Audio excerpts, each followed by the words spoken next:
do you ever doubt this lifestyle, or was there a point when doubt ended? Or what is your level of confidence with pursuing a fruitarian lifestyle? Who's going first? One of the things that I think is really important in succeeding on this diet and lifestyle is having faith. But that's not blind faith. It's not thinking I'm going to do this and everything's going to be okay.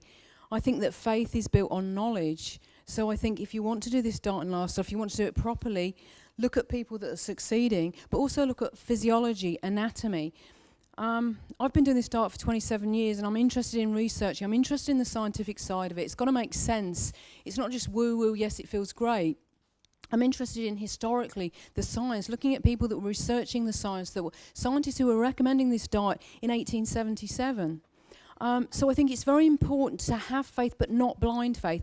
To base that faith on not only your own experience, but research that you've done. Look at scientific papers, study biology, study anatomy. And everything that I've studied has brought me back to the point of view that we are, by design, frugivores.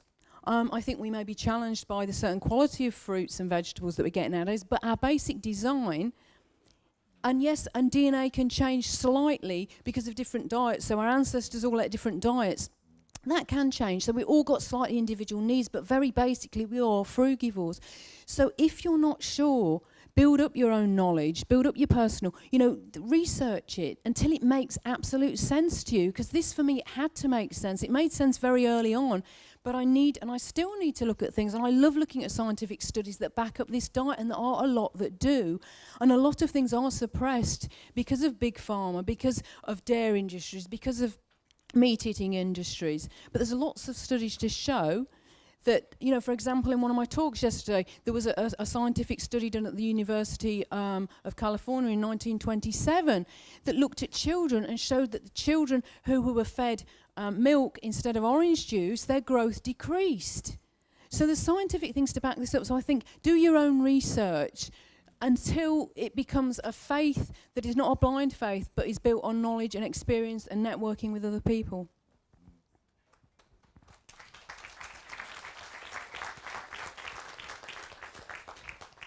Jo, I'd just like to publicly acknowledge you for being one of the most open-hearted and truthful people I've ever had the joy to meet. And I really respect you for being so honest about those hidden inner doubts, because I think a lot of people have those doubts, but they don't like to admit it.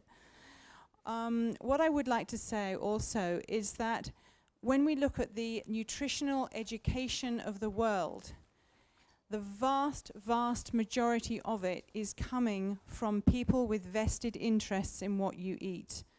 And it's a sad fact that essentially money rules the world, as it were.